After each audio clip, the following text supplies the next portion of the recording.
lost private. We're in Normandy.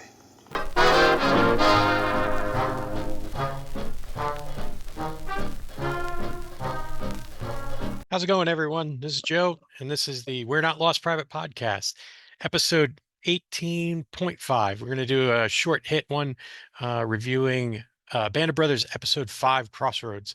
And I did episode 4, and I'm doing 5 now because it's the 80th anniversary of Operation Market Garden. And these are the two episodes that are most associated with the Holland campaign for Easy Company. Um, Crossroads was a very interesting episode because when it was being drafted, it went through multiple rewrites. By my count, there were at least 10 rewrites. I have one from January of 2000, another one from June of 2000, and another one from July of 2000, right here, courtesy of Eric Gendronson. Um, but I want to point out that I've only got 3 of the, say, 10 different versions before they got to the final shooting script. There are some pretty good variations to the story as presented in the actual episode, but I just wanted to mention the fact that it went through a number of rewrites. There was a lot of input from the men when they were getting ready to, when Eric was doing his drafting of this particular episode. Um, this is one of the books that he used. Obviously, you can see there's a number of the veterans that have submitted information to Ambrose during the initial interviews for the book. All of that material was provided for Eric, and he did a fantastic job pulling all the information together. But it is a drama, and there are departures from reality. So what I'm going to do is I'm going to quickly go through an hour-long episode. We're going to probably do it at double time speed, get this to about 30 minutes, and we're going to talk about some of the things that happened in the episode and where there's slight variances from what actually happened. But also, I want to give a lot of credit because having walked the ground there at the Crossroads location, you really get a feel for how well the production did in developing the particular site and turning it into what looks almost exactly like the Crossroads in on the island in the Netherlands. So with that said, we're going to hit play here and we're going to get going.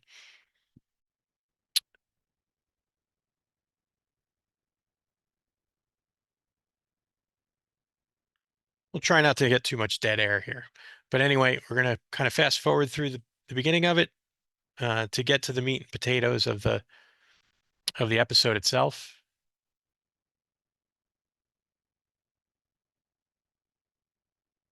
And as we're doing that, I'll remind everybody we are on Patreon. You can find us on almost any podcatcher, Apple, Amazon, etc.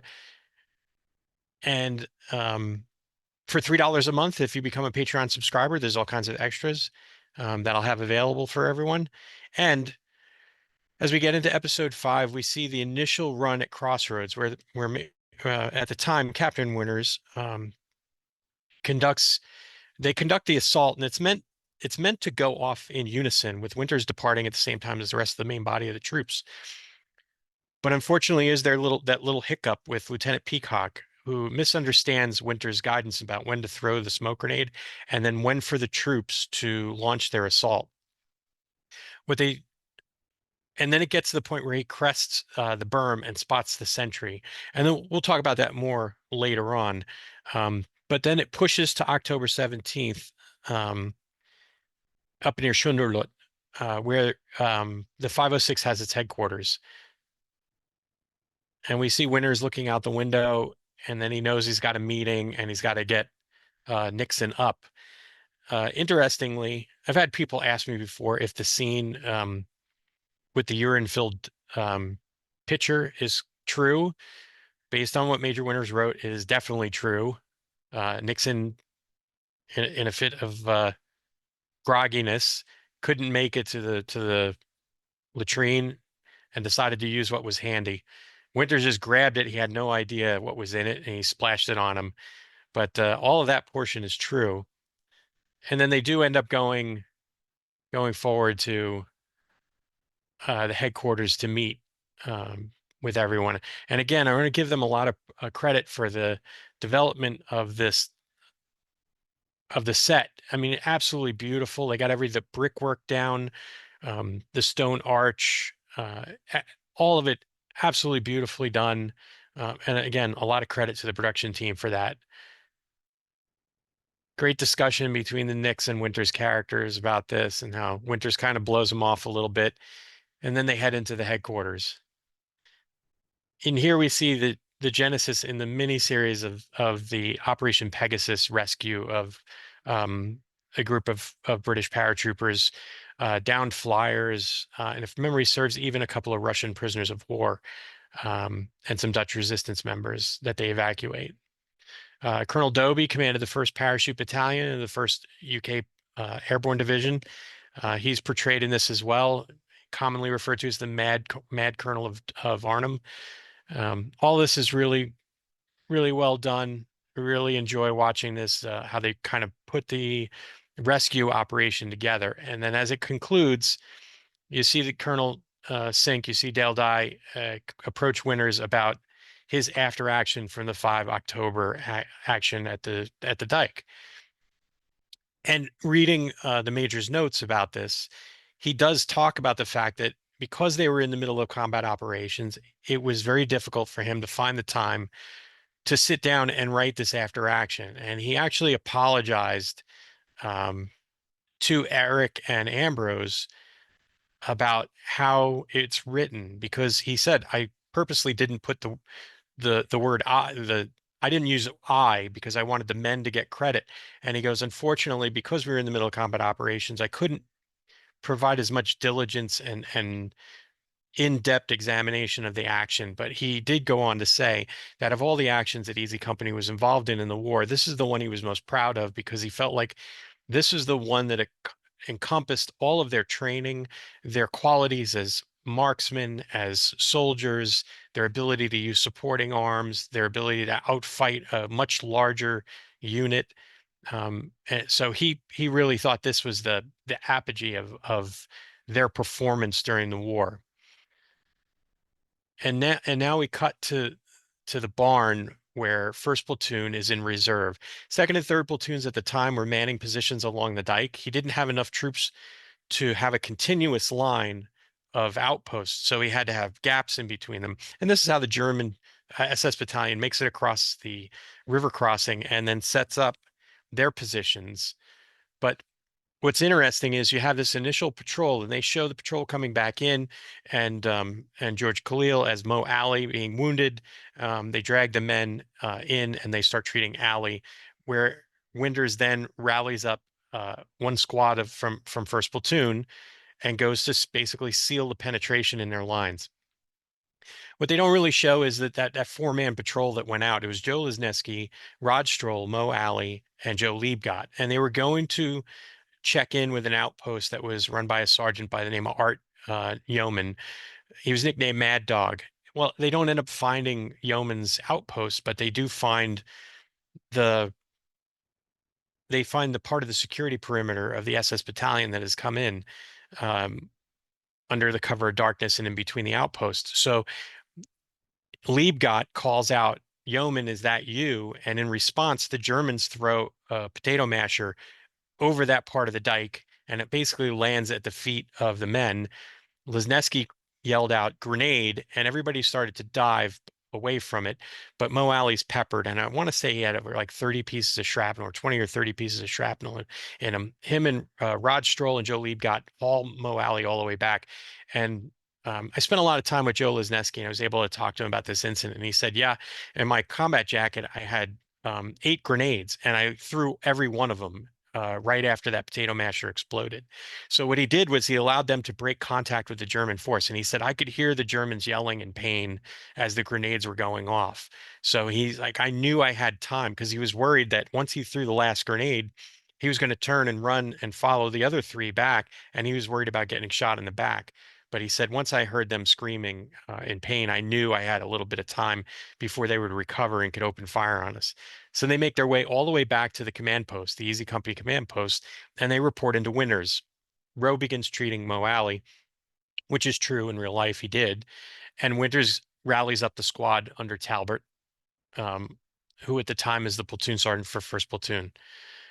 Cartwood Lipton is the still the first sergeant at that time. So they gather up Dukeman, his squad, Christensen, and a number of others.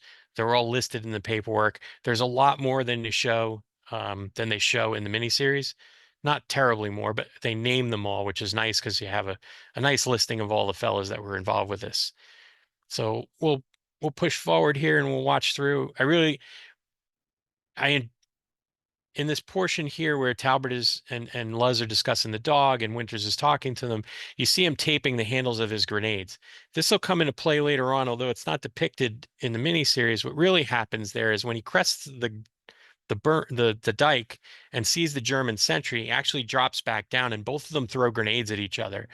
But Winters had wrapped the tape around the handle of his grenade because if the pin had been accidentally pulled out of it, he'd worried about it dropping at his feet and exploding. So in this way, he has a little bit of tape around the handle so he can just rip that tape off when he throws it. Well, when he gets up there, he forgets to rip the tape and he throws it. Well, the German doesn't know that there's tape on the handle and he instinctively ducks. And Winters then crests the dike and shoots that sentry and begins to open fire on the rest of the SS battalion that was there. And he said, I knew that this was a bigger unit than my company, not just the squad he had brought, but the entirety of Easy Company. He said the bulk of the SS battalion was up along the dike. And it started to thin out as they moved into the field, but they were all still wearing great coats and backpacks. So they had been in the field only barely, but we're going to get to that because we still have this nighttime portion of the action.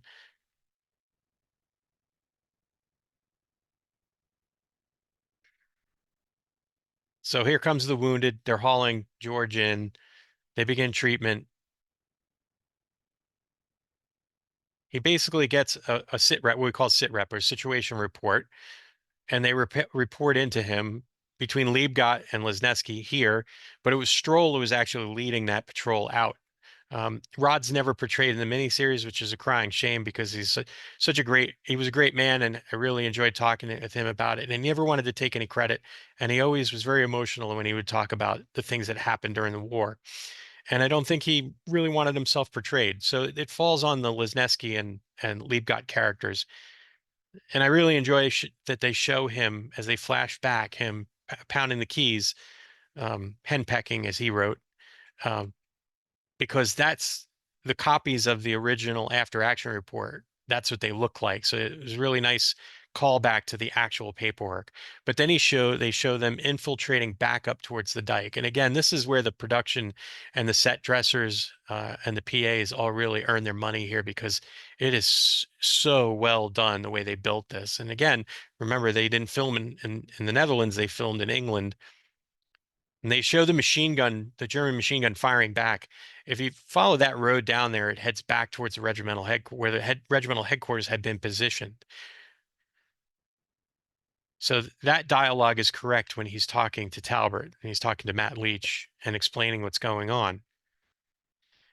He also does conduct in real life. Winters did conduct what was called we call it a leader's recon. He scaled the dike and he dropped down to the opposite side. And what he's doing is assessing what the enemy is doing and how he's going to counter with his forces.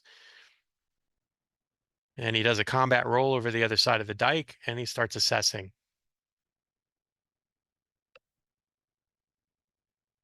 And since he can't see because of the turn in the field, he moves down into the field itself. And he's up to the dike where he will eventually engage that sentry. He'll end up withdrawing back down when he brings the squad over.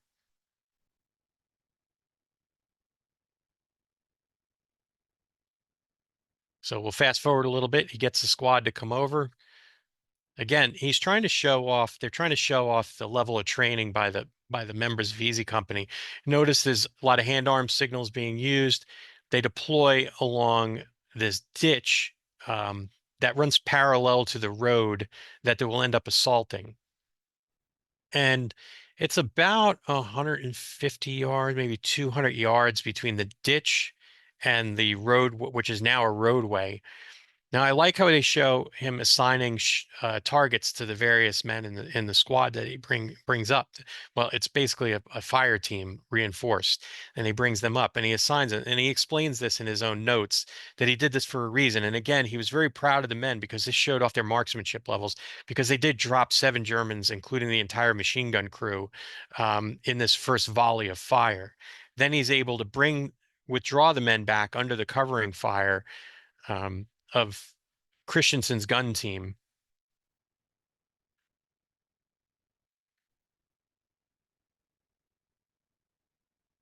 And the moment that first volley is done, they fire a barrage of 60 mm mortar shells to cover their withdrawal. That and the machine gun covers them coming back. Again, this is an excellent depiction of small unit tactics right here, especially at the company level. He's using every asset that he has. He has his machine guns and he has his mortars. And that allows him to get fire superiority at first here and allows them to withdraw to an area where they can manage the situation better. There's also men that you don't normally hear that he refers to. Higgins with his BAR. Right, and they want to bring up the radio team, which is eventually Boyle and Percani were manning the radios, and I'm sorry, Boyle and Luz were manning the radio um, at the company and battalion level for the squad. And I like how he shows them. Unfortunately, the dialogue's a bit mumbled or muddled because he's yelling, but he basically says, "Send up a machine gun squad and another squad, the balance of first platoon." So he's only had a squad out there, and then we see Dukeman get killed. Um, the action's very fast paced at that point, but then they show how it slows. And this is where I thought they did a very good job of managing time in the episode. Because this action it took the better part of it, the evening and then into the next day into past midday before they were able to disengage. So I like this how they're using that the element of time to assist in the storytelling that and then interspersing Winter's flashbacks as he remembers the details of the incident. But we're going to fast forward now toward daytime. So it's dawn. And here's where Winters really knows they've got an issue. They have basically what's the better part of a platoon reinforced, and they are trapped in an open field. And the Germans have the other field. And if they crest that dike, they've got them at a disadvantage because they're essentially in an open field with no cover, with very little cover from that ditch. And he knows he has to do something. So basically, he decides on a plan of action where they're going to conduct a three-pronged bayonet assault. He assigns each squad is led by a senior member of the platoon or the company. Um, he assigns one squad to Thomas Peacock on the left flank of the field. The center will be manned by Winters in one squad, and the third squad will be overseen by Floyd Talbert, and he will be the one that's closest to the dike. Now, interspersed between the lanes between each of the squads, the machine gun sections will be firing, and this is something they don't really show in the miniseries because it's very, very tough to depict. What he wants to do is advance the 3 squads up their axes and have the machine guns firing in between them. And what that does is it'll keep the Germans' heads down. And this is exactly what occurs once they step off. That machine gun fire is critical to keeping the Germans' heads down so that the squads can make their way up to that berm. And he instructs them, once they make their arrival there, the machine gun fire will lift and then the machine gun teams will advance up as well. Now, what they don't show during the advances, Winters said that the field was littered with tanglefoot. The British units that had been manning that section of the line had laid what we call tanglefoot, which is about a foot off the ground. It's barbed wire and it's done in a crisscross pattern. And it's meant to deter or slow down attackers. Well, this is exactly what happens with Easy's first platoon as they're advancing towards the dike. Winters himself says, I tripped at least 2 or 3 times as I was going across the field. But they do show the run, and it's a very well portrayed. They don't show any tripping, but they do show the delay between Winters stepping off and when the smoke grenade goes off, and it shows how Peacock holds them because he misinterprets the command from Winters. But this allows Winters to get up to the dike before the main body of first platoon, and he has his meeting engagement with that sentry, and then begins to open fire. There's a really cool callback here too, as well. A lot of credit to Matt Leach. Matt was in touch with Floyd Talbert's brother Bob, and Bob told him that when Floyd was deep in thought or perplexed about something, he would tend to grab his lip. So you see Matt do a great callback to the real Tab, and what he probably would have been doing in that situation, and tugging at his lip, like kind of nervously, contemplatively thinking about what's going on. One thing they don't show is when Winters told him to fix bayonets, he said, "I watched Don Hubler's Adam's apple rise up and fall in his throat as he took on the gravity of what he was telling him, that they would be close enough to the enemy to be engaging in in a bayonet assault." And he said, I could tell Don's adrenaline was really pumping at that point. And then we have the sit down in his quarters as Nix comes up to tell him, "Hey, you're not writing a novel here, just knock it out." Then they show the tugging of the lip and the bayonets, and then the advance up. And this is really where they get the turkey shoot piece kicks off. And Winter said that Talbert's squad really had the best shooting of all of the three squads, because the bulk of the battalion, the SS battalion, was up close to the dike, and that's where Tab's squad crested. So they get them on the run. Now, there's a bit of licensing here. So when Dukeman gets killed, and they advance up to the next day, essentially, and they advance up to that culvert, and you see the Webster character and the Johnny Martin character, Ian Bailey and Dex Fletcher, pulling the Germans out of the culvert. That didn't happen. Webster was in his portion of the line. Johnny Martin shot all three of those Germans. He was extremely upset about Dukeman. Dukeman was a Toccoa man. They were very close, and he was very pissed off. And those three Germans, those three SS men who had fired a rifle grenade that had landed near the dike, a piece of shrapnel had killed Duke. Johnny mowed those guys down. But we're going to continue on here. We're going to fast forward a little bit. I like how they show the artillery coming in. You see Leo Boyle get hit. They have to pull him back, which is correct. Boyle does get hit, and that's the end of the war for him. His leg was kind of shredded, not as badly as, say, Joe Toy or anybody else. But what they don't show is, as the company had moved up through the field, and they began sorting prisoners, they actually start advancing up towards where the windmill is located, north, and then they hop the dike on that far side of the field and come down. Okay, for some reason there was a glitch in the matrix and it cut me off in that last thought. I've got about 10 more minutes to go. But anyway, just to finish commenting on what happened, after Easy Company pursued the Germans towards the dike, and then they essentially paralleled it, and then got up a certain, I want to say about 100 yards or so, came over the other side of the dike, and then patrolled backwards. And at this point, Winters was really disappointed with himself. After the war, he wrote that he should have known that the Germans would have had the Crossroads registered or zeroed for their artillery. And that's where Easy Company takes a number of their casualties. And I think I just talked about Leo Boy getting hit. Numbers vary based on the morning report and Winter's own recollections, between 22 and 24 Easy Company men injured. They show Webster being hit. He wasn't hit by piece of artillery shrapnel. He was actually hit during the main engagement by a bullet. In his own writings, he talked about it was a clean in and out wound from a bullet. A piece of shrapnel would have left a much more jagged hole in him. He was fairly descriptive in his own recollections. But I'm going to hit play again and let this continue to roll. Right after they get Boyle off the roadway, he gets hit right here. And then they show Webster getting hit. This is where the artillery fire starts hitting all around Easy's positions. And they take the majority of, almost all of their wounded occur during this time frame. Then they go to the aftermath where Winters is walking around. He has his little talk with Joe Liebgott about taking the prisoners back. By his recollection, this was all correct. But we also see some interesting discussions going on as they're escorting the prisoners. The other prisoners are being rounded up, and the Nixon character shows up. Um, and they begin talking about the battle and the loss of Dukeman.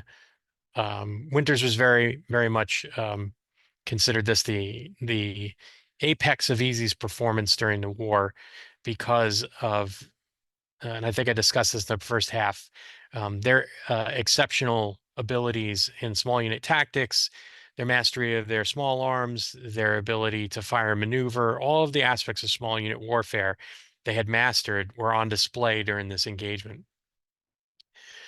And then there's the scene where Sink shows up and he starts talking about Ollie Horton getting killed in a Fusden. But the the dialogue's a little off in terms of who was where and the locations, but it's close to the spirit of it, or at least in the right vicinity of. The interesting part is where they show um, the Sync character asking Winters if he can handle the battalion. This didn't happen right after this engagement. I think it happened another 2 weeks later, where they actually go and he comes up to Winters goes up to the regimental headquarters, and that's when they have the discussion about whether or not he can handle a battalion. And he comes on as a battalion executive officer, um, and he does an excellent job. So that by the time they're in the middle of the Rhineland campaign, when Strayer is reassigned as the assistant regimental, he's the regimental XO at that point. Winters takes over the battalion, not just in name, but in not just in practice, but in name as well. Um, and we'll move this forward a little bit. We'll get to the point where here's the scene with Sink when he talks to Winters about taking over the battalion. Interesting to see all the troopers in the background conducting maintenance on their weapons and having a meal or grabbing a cup of coffee. And then you have the visit by Heiliger and Nix about Operation Pegasus. Now, the first iteration of this that got cut off, I didn't get to discuss Pegasus. I really enjoyed the way they portrayed it, except for the post-rescue scenes in the barn with the Red Devils. That never occurred. There was some interesting stuff that occurred during the rescue itself. It wasn't quite as quiet or clean as depicted. Um, but it is interesting that they depicted it. And there were other scenes shot of them returning with the Red Devils, but they never made it to the final cut. I'm always interested, and I know a lot of Band of Brothers fans are interested to know if there'll ever be a quote unquote director's cut of the miniseries. I don't think there ever will be personally. I've seen some B-roll footage and some of those scenes that have been dropped. And while they're interesting in that there's just more portrayal of Easy Company and the war itself, I don't really think it does anything for the flow of the miniseries. Sometimes there's pacing issues, and that's why things get edited out, or they tend to bog down scenes, so they tend to do some trimming to get things much more tidy and smoothly running. But it's interesting to see these initial planning sessions of Pegasus. These guys were not volunteers. It was essentially Moose going and saying you and you and you. And if you look at the roster, and I think again this got cut off in the last portion of I lost my audio, but there is a citation for the Easy Company men that undertook the rescue. Well, it's missing 4 men on it. It's missing Don Malarkey and Rod Bain, Eddie Joint, and Hack Hansen. All 4 of them were part of the rescue force, and they were not included on the citation. So just keep that in mind if you're like to track paperwork, Easy Company's paperwork, um, to see if you're into that kind of thing, that piece of paperwork is actually incomplete. The citation for the October 5 fight at the Crossroads is very well done. Reynolds did an excellent job, although I know he doesn't like the fact that he kind of undersold it a little bit, but the platoon reinforced did receive a citation. Not only that, the names of all the participants and their hometowns were forwarded back to the hometown newspapers through the public affairs office of the division, which I thought was really interesting. So some of those men actually get written up in their hometown newspapers using a very sanitized version of the action. Um, but if you have a roster, you can look it up and find um, episodes of that happening in some hometown newspapers around the October time frame of 1944. Um, but again, I do like the way Pegasus is portrayed, although it does kind of omit a lot of the Dutch participation, which is really very interesting if you get a chance to do some reading on that. The Dutch really, at great cost and at great peril to themselves, hiding all of these British paratroopers and Dutch resistance members. I believe there were even a couple of Russian fighters, Russian men, soldiers that were liberated, as well as some U.S. flyers as well, and air crewmen. So but really, without the Dutch being able to not only hide, feed, and clothe some of these men, but shepherd them from a point not close to where the rendezvous point was a feat in itself. And again, I highly encourage people to do some reading if you're interested in that kind of thing. Folks that go on my tour get to hear about it as much as I can bring it to them. And I also talk about some of the Dutch folks that were involved in that rescue, as well as some of the British folks who helped with what we call escape and evasion. The initial these original forms of escape and evasion cells, especially in the British Ministry of Defense, very nascent at that time, but they drew on expertise of folks who had actually escaped from German hands to form these cells and inform them of how to do it properly. So there was a lot of background to Pegasus that doesn't really get shown. Um, I won't really get into how they go to Mormelon and some of that stuff that goes on. Although one of the funny parts is when the Garnier character finally catches back up with the company in Mormelon, he actually the real Bill um, fractured his leg on a motorcycle. He was the Germans saw him riding his motorcycle. They lobbed some rounds at him, and he dove to get away from him and off the motorcycle. Ended up fracturing his leg. They sent him back to the hospital, and he ended up breaking out of the hospital. He painted his cast. He basically took brown shoe polish to paint his cast to make it look like his jump boot, and basically escaped from the hospital, which is funny because he's later on court-martialed and the paperwork doesn't catch up to him till essentially after the war. And um, essentially his VA claim, his medical discharge, they reduce the amount of money. Instead of being paid at a staff sergeant's rate, he's paid at a private's rate.